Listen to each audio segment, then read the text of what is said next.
বলুন, নিশ্চয়ই আমার নামাজ, আমার কুরবানি, আমার জীবন ও আমার মরণ সবই নিখিল বিশ্বের প্রতিপালক আল্লাহর জন্য। সূরা আনআম আয়াত ১৬২। পবিত্র ঈদ উল আজহা বা কুরবানি কেবলই একটি প্রচলিত উৎসব কিংবা পশু জবাইয়ের আনুষ্ঠানিকতা নয়। এটি হচ্ছে মহান আল্লাহর প্রতি পরম আনুগত্য, আত্মত্যাগ এবং তাকওয়া বা আল্লাহভীতির এক অনন্য পরীক্ষা। প্রতি বছর জিলহজ মাসে বিশ্ব মুসলিম উম্মাহ এই মহান ইবাদাত পালন করে থাকে।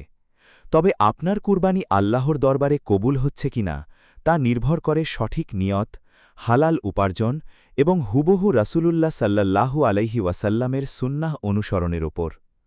কুরবানির ফজিলত ও গুরুত্ব সম্পর্কে প্রিয় নবী রাসূলুল্লাহ সাল্লাল্লাহু আলাইহি ওয়াসাল্লাম বলেছেন, কুরবানির দিন রক্ত প্রবাহিত করার চেয়ে আদম সন্তানের কোনো আমলই আল্লাহর কাছে বেশি প্রিয় নয়। এমনকি কুরবানির পশুর রক্ত মাটিতে পড়ার আগেই তা আল্লাহর দরবারে কবুল হয়ে যায় এবং কিয়ামতের দিন এই পশুটি তার শিং, পশম ও খুর সহ হাজির হবে। কিন্তু আমরা অনেকেই জানি না কুরবানির সঠিক নিয়ম ও মাসালা কি। কোন পশু দিয়ে কুরবানি করা জায়েজ, ভাগে কুরবানি দেওয়ার বিধান কি, কিংবা কুরবানির গোশত বন্টনের সঠিক নিয়মটি আসলে কেমন? আপনি যদি এই ঈদে সুন্নাহসম্মত উপায়ে কুরবানি দিয়ে সম্পূর্ণ সওয়াব লাভ করতে চান, তবে রাসূলুল্লাহ সাল্লাল্লাহু আলাইহি ওয়াসাল্লামের বিশুদ্ধ হাদিসগুলোর দিক নির্দেশনা জানা আপনার জন্য অত্যন্ত জরুরি। আজকের এই ভিডিওতে আমরা সহিহ বুখারী, মুসলিম, তিরমিজি ও ইবনে মাজার থেকে কুরবানির গুরুত্ব, ফজিলত, পশু জবাইয়ের নিয়ম এবং গোশত বন্টন সহ কুরবানি সংক্রান্ত গুরুত্বপূর্ণ হাদিসের এক মহা সংকলন বিস্তারিত জানব। চলুন জেনে নেওয়া যাক পবিত্র হাদিসের আলোকে কুরবানির সঠিক নিয়ম। ভিডিওটি ভালো লাগলে লাইক, শেয়ার এবং সুন্দর একটি কমেন্ট করুন। দ্য মুসলিম অ্যান্ড ইসলাম চ্যানেলটি সাবস্ক্রাইব করে পাশেই থাকবেন। প্রথমেই আসা যাক কুরবানির ফজিলত সম্পর্কে। কুরবানির ফজিলত আল্লাহর কাছে সবচেয়ে প্রিয় আমল। কুরবানির দিন কোন আমলটি আল্লাহর সবচেয়ে বেশি পছন্দের? আসুন জেনে নিই হাদিসের আলোয়। তিরমিজি ১৪৯৩ নম্বর হাদিস এবং ইবনে মাজা ৩২২৬ নম্বর হাদিসে রাসূলুল্লাহ সাল্লাল্লাহু আলাইহি ওয়াসাল্লাম বলেছেন, কুরবানির দিন রক্ত প্রবাহিত করার চেয়ে আদম সন্তানের কোনো আমলই আল্লাহর কাছে বেশি প্রিয় নয়। কিয়ামতের দিন কুরবানির পশু তার শিং, পশম ও খুর সহ উপস্থিত হবে, আর কুরবানির রক্ত জমিনে পড়ার আগেই আল্লাহর কাছে কবুল হয়ে যায়। এছাড়াও ইবনে মাজা ৩২২৭ নম্বর হাদিসে বলা হয়েছে, পশুর প্রতিটি পশমের বিনিময়ে একটি করে নেকি রয়েছে। কুরবানি ইব্রাহিম আলাইহিসসালামের সুন্নাত। তোমরা কুরবানি করো, কেননা এটা তোমাদের পিতা ইব্রাহিমের সুন্নাত। ইবনে মাজা ৩২২৭ নম্বর হাদিস এবং আহম্মদ। এবার আসা যাক কুরবানির সঠিক সময় সম্পর্কে। আপনি জানেন কি কুরবানির সঠিক সময় কখন? কুরবানির সঠিক সময় ঈদের নামাজের পরে। একটি সাধারণ ভুল যেটি অনেকে করেন, ঈদের নামাজের আগেই কুরবানি করে ফেলেন।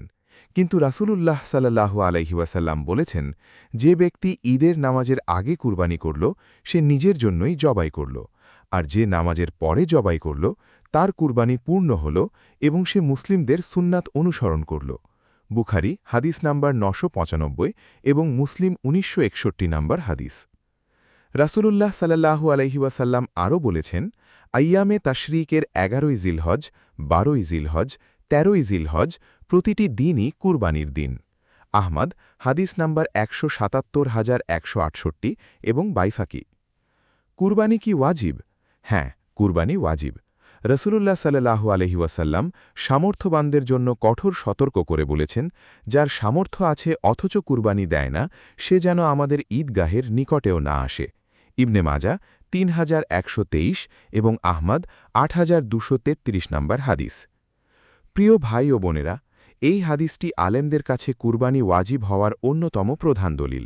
যাদের নিসাব পরিমাণ সম্পদ আছে তাদের জন্য কুরবানি করা অপরিহার্য।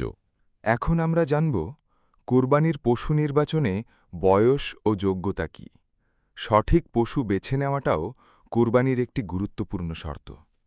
কুরবানির জন্য পশুর নির্দিষ্ট বয়স হওয়া জরুরি এবং পশুটি নিখুঁত হতে হবে। হজরত জাবের রাদিয়াল্লাহু থেকে বর্ণিত, রাসূলুল্লাহ সাল্লাল্লাহু আলাইহি ওয়াসাল্লাম বলেছেন, তোমরা কুরবানিতে মুসিন্না ছাড়া জবেহ করবে না, তবে তা যদি তোমাদের জন্য কষ্টকর হয় তাহলে 6 মাসের মেষ বা দুম্বা জবেহ করতে পারো। সহি মুসলিম, হাদিস নাম্বার 1963। সম্মানিত ভিউয়ার্স, এখানে মুসিন্না বলতে উটের ক্ষেত্রে 5 বছর, গরু মহিষের ক্ষেত্রে 2 বছর এবং ছাগল ভেড়া দুম্বার ক্ষেত্রে 1 বছর পূর্ণ হওয়া বোঝায়। সুনানে আবু দাউদের একটি হাদিসে বলা হয়েছে, হজরত বারা ইবনে আজেব রাদিয়াল্লাহু থেকে বর্ণিত, রাসূলুল্লাহ সাল্লাল্লাহু আলাইহি ওয়াসাল্লাম আমাদের মাঝে দাঁড়ালেন এবং বললেন, 4 ধরনের পশু দিয়ে কুরবানি করা জায়েজ নয়। 1. যে পশুর এক চোখের অন্ধত্ব স্পষ্ট। 2.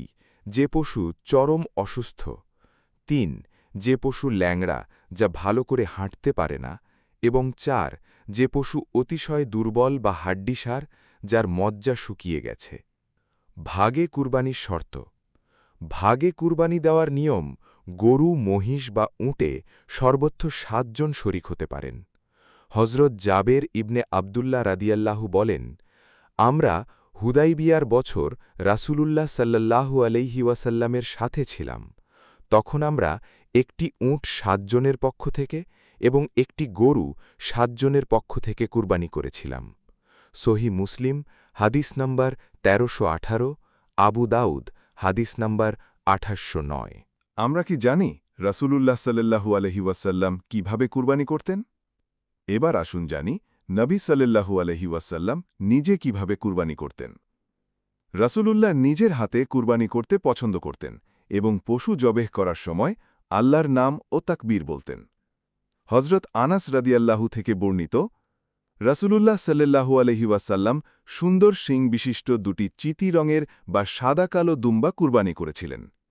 আমি দেখেছি তিনি দুম্বা দুটির পাঁজরে নিজের পা রেখে বিসমিল্লাহি ওয়াল্লাহু আকবার, অর্থাৎ আল্লাহর নামে এবং আল্লাহ সবচেয়ে বড় বললেন। তারপর নিজের হাতে সে দুটি জবেহ করলেন। সহি বুখারি, হাদিস নাম্বার 5555, সহি মুসলিম, হাদিস নাম্বার 1966। সহি মুসলিম 1967 নাম্বার হাদিসটি পর্যালোচনা করলে দেখা যায়, বিসমিল্লাহ, হে আল্লাহ, মুহাম্মদের পরিবার এবং মুহাম্মদের উম্মতের পক্ষ থেকে কবুল করো। রাসূলুল্লাহ সাল্লাল্লাহু আলাইহি ওয়াসাল্লাম এইভাবে দোয়া করে কুরবানি করেছেন। রাসূলুল্লাহ সাল্লাল্লাহু আলাইহি ওয়াসাল্লাম পশুকে কিবলামুখী করে বাম কাঁধে শুইয়ে জবাই করতেন এবং নিজের পা পশুর পার্শ্বদেশে রাখতেন। রেফারেন্স, সহি মুসলিম, হাদিস নাম্বার 1967, আবু দাউদ, হাদিস নাম্বার 2795। রাসূলুল্লাহ সাল্লাল্লাহু আলাইহি ওয়াসাল্লাম নিজ হাতে কুরবানি করেছেন। নিজে জবাই না করতে পারলে অন্যকে দিয়ে করানো যায়, তবে নিজে উপস্থিত থাকা মুস্তাহাব। সূত্র, সহি বুখারি, হাদিস নাম্বার 5565 এবং সহি মুসলিম, হাদিস নাম্বার 1966। মৃত ব্যক্তির পক্ষে কুরবানি করা যাবে কি?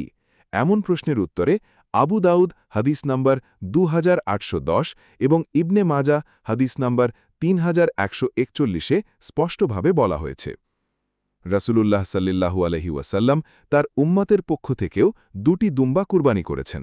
অতএব মৃত ব্যক্তির পক্ষ থেকেও কুরবানি জায়েজ। জবাইয়ের সঠিক পদ্ধতি।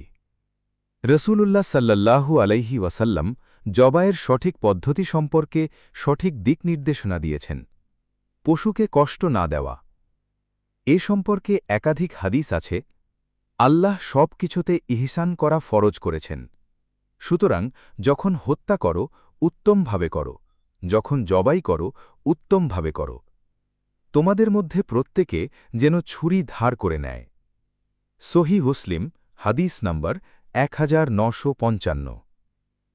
জবাইকৃত পশুকে স্বস্তি দাও, অর্থাৎ দ্রুত ও ধারালো ছুরি দিয়ে জবাই করো যাতে কষ্ট কম হয়। এক পশুকে আরেক পশুর সামনে জবাই করো না। সহি মুসলিম, হাদিস নাম্বার 1955। জিলহজ মাসের চাঁদ দেখার পর করণীয়। যারা কুরবানি করার নিয়ত করেছেন, চাঁদ দেখার পর থেকে কুরবানি দেওয়া পর্যন্ত তাদের চুল নখ না কাটার নির্দেশনা রয়েছে। উম্মুল মুমিনিন হজরত উম্মে সালামাহ রাদিয়াল্লাহু আনহা থেকে বর্ণিত রসূলুল্লাহ সাল্লাল্লাহু আলাইহি ওয়াসাল্লাম বলেছেন, যখন তোমরা জিলহজ মাসের চাঁদ দেখতে পাবে এবং তোমাদের কেউ কুরবানি করার ইচ্ছা করবে, সে যেন কুরবানি করার পূর্ব পর্যন্ত তার চুল ও নখ কাটা থেকে বিরত থাকে। সহি মুসলিম হাদিস নম্বর 1977 এবং তিরমিজি হাদিস নম্বর 1523। কুরবানির গোশত বন্টন ও সংরক্ষণের সঠিক পন্থা কি? বর্তমান সময়ে খুবই গুরুত্বপূর্ণ বিষয় হচ্ছে কুরবানির গোশত বন্টন ও সংরক্ষণের সঠিক পন্থা কি। কুরবানির গোশত নিজে খাওয়া, আত্মীয়স্বজন ও গরিবদের খাওয়ানোর নির্দেশ দেওয়া হয়েছে। কুরবানির গোশত কিভাবে ভাগ করবেন? রাসূলুল্লাহ সাল্লাল্লাহু আলাইহি ওয়াসাল্লাম নিজেই এর উত্তম পদ্ধতি বলে দিয়েছেন। নিজে খাও, অন্যকে খাওয়াও এবং সংরক্ষণ করো। 3 ভাগে ভাগ করা উত্তম। নিজের জন্য, আত্মীয়স্বজনের জন্য, গরিব মিসকিনদের জন্য। তিরমিজি হাদিস নাম্বার 1510 এবং ইবনে মাজা হাদিস নাম্বার 3132। আলী রাদিয়াল্লাহু আনহু বললেন, নবী সাল্লাল্লাহু আলাইহি ওয়াসাল্লাম আমাকে তার কুরবানির পশু দেখাশোনার নির্দেশ দিয়েছেন এবং গোশত, চামড়া ও জিন গরিবদের মধ্যে বিতরণ করতে বলেছেন। সহি বুখারী হাদিস নাম্বার 1716 এবং সহি মুসলিম হাদিস নাম্বার 1317। কুরবানির গোশত বিক্রয় সম্পর্কে রাসূলুল্লাহ সাল্লাল্লাহু আলাইহি ওয়াসাল্লাম সুনির্দিষ্ট দিক নির্দেশনা দিয়েছেন। কুরবানির গোশত বিক্রয় করো না এবং কসাইকে পারিশ্রমিক হিসেবে গোশত থেকে দিও না। সহি আহমদ এবং সহি হাকিম। প্রিয় দর্শক ও শ্রোতাবৃন্দ, আজকে আমরা কুরবানির সমস্ত গুরুত্বপূর্ণ হাদিস জানলাম। মনে রাখবেন, কুরবানি শুধু একটি আনুষ্ঠানিকতা নয়, এটি মূলত আল্লাহ প্রতি আমাদের তাকওয়া ও আনুগত্যের পরীক্ষা। সঠিক নিয়ত, হালাল উপার্জন এবং সুন্নাহসম্মত পদ্ধতিতে কুরবানি করুন। আল্লাহ আপনার কুরবানি কবুল করুন।